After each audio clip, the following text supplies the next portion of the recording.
Hi friends. मैंने अपने पिछले वीडियोस में डिस्कस किया था कि autism is not a disease. अपने सेकंड वीडियो में बताया कि इसके लक्षण क्या हैं। मैंने तीसरा वीडियो बनाया कि इसका कॉज क्या है। वैसे तो आज तक इसका कॉज अंडर रिसर्च है और मैं भी रिसर्च और ऑब्जर्वेशन कर रही हूँ। उसी के बेस पर ये वीडियो बनाया है। जो रिसर्च से निकल कर आया है उससे यही पता लगा है कि ज़्यादातर बच्चों में ऑटिज़म आनुवांशिक होता है या फिर एनवायरमेंटल फैक्टर्स पे डिपेंड करता है। जो हेरिडिटी होती है वो 80% होती है और जो एनवायरमेंटल इफ़ेक्ट होता है दैट इज़ 20%। और इस एनवायरमेंटल इफ़ेक्ट के कारण बच्चे कई सारी हैबिट्स डेवलप कर लेते हैं। वैसे तो बच्चे में बेसिक ट्रेट्स हेरिडिटी से ही आते हैं, उसका कैरेक्टर हेरिडिटी से ही बनता है, लेकिन एनवायरनमेंट का इफ़ेक्ट भी बहुत पड़ता है। जैसे कि बच्चा को अकेलेपन से भी बच्चे में कुछ ऐसे कैरेक्टर्स आ जाते हैं कि वो चुप रहने लगता है, उसका कम्युनिकेशन लेवल घट जाता है। क्योंकि जब पेरेंट्स वर्किंग होते हैं तो उनके पास लिमिटेड टाइम होता है बच्चे से कम्युनिकेट करने का, इन केस वो जॉइंट फैमिली में नहीं रह रहा। और जब वो कम्युनिकेट नहीं करता तो उसका एक अपना अलग इमेजिनरी वर्ल्ड बन जाता है, जिस इमेजिनरी वर्ल्ड में वो लॉस्ट हो जाता है, उसको वही अच्छा लगने लगता है। और दूसरा, ये जो ऑटिस्टिक बच्चे होते हैं ये अटेंशन मांगते हैं। अगर उनको अटेंशन नहीं मिलेगी तो मैंने देखा या आपने भी नोट किया होगा कि ये तोड़ फोड़ करना शुरू कर देते हैं, चीज़ों को फेंकना शुरू कर देंगे। फेंकते किस लिए हैं? ताकि जब वो कुछ भी गिराएगा, हमसे उसकी बात नहीं हो रही, कुछ भी बच्चा गिराएगा, ठां से आवाज़ आएगी तो चाइल्ड इज़ वेरी क्लेवर, उसको मालूम है कि पेरेंट्स ज़रूर पलट कर देखेंगे और हम दौड़ कर जाते हैं, क्या हुआ क्या हुआ क्या हुआ। ऐसा ही होता है ना। तो ये उसका बिहेवियर बन जाता है। थर्ड है, जब वो उसका कम्युनिकेशन नहीं हो पाता है तो वो अपनी बात को समझाने के लिए कोशिश करता है, गेस्चर से, इशारे से कोशिश करता है बताने की। लेकिन जब हम नहीं समझते तो बच्चे को बड़ी इरिटेशन होती है, वो नोचना, काटना, चिल्लाना, डिफरेंट काइंड की वॉइसेस निकालना शुरू कर देता है। और जब वो ऐसे करता है तो हम कहते हैं कि देखिए बच्चे में बिहेवियर आ रहा है।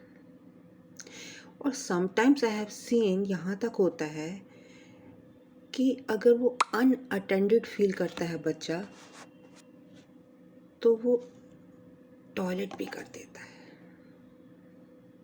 टॉयलेट तो कई नॉर्मल बच्चे भी कर देते हैं, लेकिन ये थोड़ी सी ज़्यादा एज पर 3-4 साल में भी मैंने देखा है, बेड गीला कर देते हैं या टॉयलेट कर देते हैं। क्योंकि जब वो एक्सप्रेस नहीं कर पा रहे, अपने आप को अकेला फील कर रहे हैं, एंगेज नहीं हो पा रहे, तो टॉयलेट भी कर देते हैं। खाने की भी उनमें प्रॉब्लम होती है। इनके जो ओरोमोटर इश्यूज़ होते हैं, ये ठीक से चबा नहीं पाते। जब चबा नहीं पाते, चीज़ को स्वेलो करते हैं, तो इनका खाने में भी इंटरेस्ट घट जाता है, ये खाना भी नहीं चाहते। तो इस तरीके के इनमें कैरेक्टर्स डेवलप हो जाते हैं। और भी बहुत सारी परेशानियां होती हैं जो धीरे धीरे हम डिस्कस करेंगे।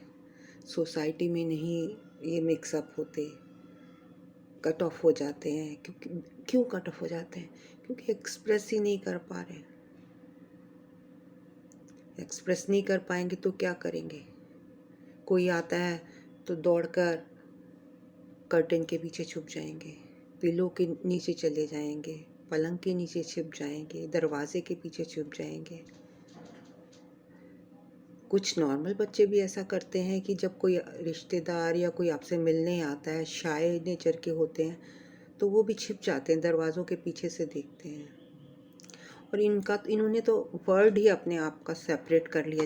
सोचिए, एक अंडा है, अंडे के अंदर एक इनका शेल बना हुआ, इनका अलग वर्ल्ड है, और ये एग के अंदर जैसे बेबी बैठा है, उस तरीके से आप कंसीडर कर लीजिए।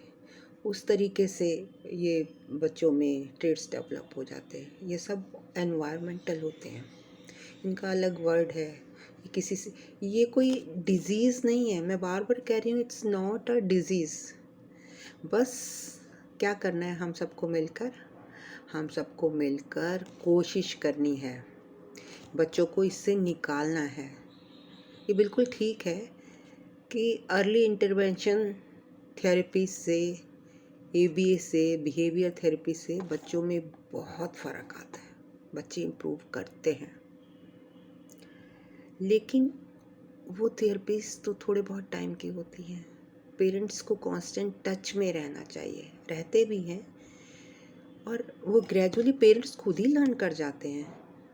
मोर ओवर थोड़े से जो जॉइंट फैमिली में रहते हैं और एल्डरली पीपल उनके साथ रहते हैं, तो उनको तो बच्चे पालने का वैसे ही एक्सपीरियंस होता है, तो वो धीरे धीरे वो थेरेपीज़ आप लोग भी सीख लीजिए, पेरेंट्स को भी सीखनी चाहिए। जितना मर्जी बाहर से आप थेरेपिस्ट करा लीजिए, लेकिन जब तक आप बच्चे को टाइम नहीं देंगे, उसको एक्टिविटीज़ नहीं कराएंगे, तब तक बच्चे की इम्प्रूवमेंट बहुत स्लो होगी।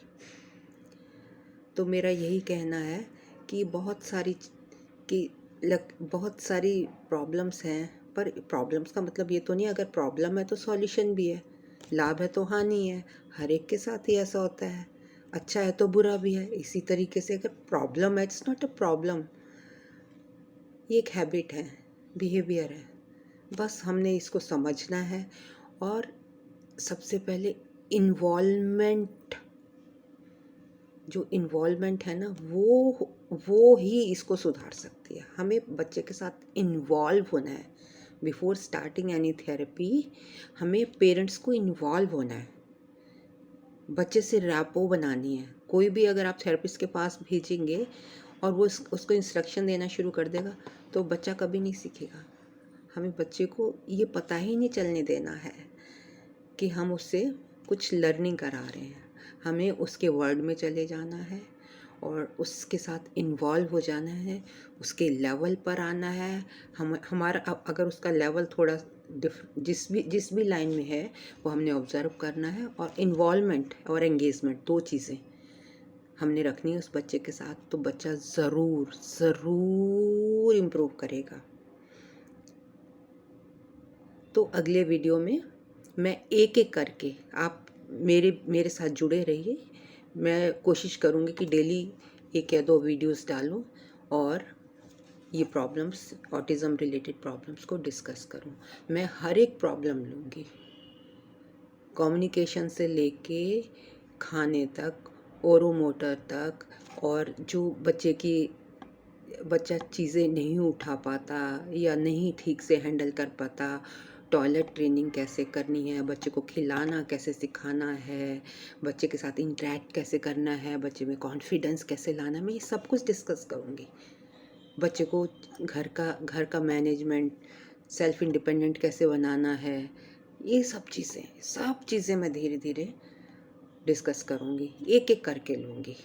तो कृपया मेरे चैनल पर वीडियोस देखते रहें, मेरे साथ जुड़े रहें और लाइक कमेंट करते रहिए। मेरे वीडियो को सब्सक्राइब भी कीजिए if you like. Thank you very much for watching me and giving me your precious time. Till then, till the next video. Bye bye. Take care.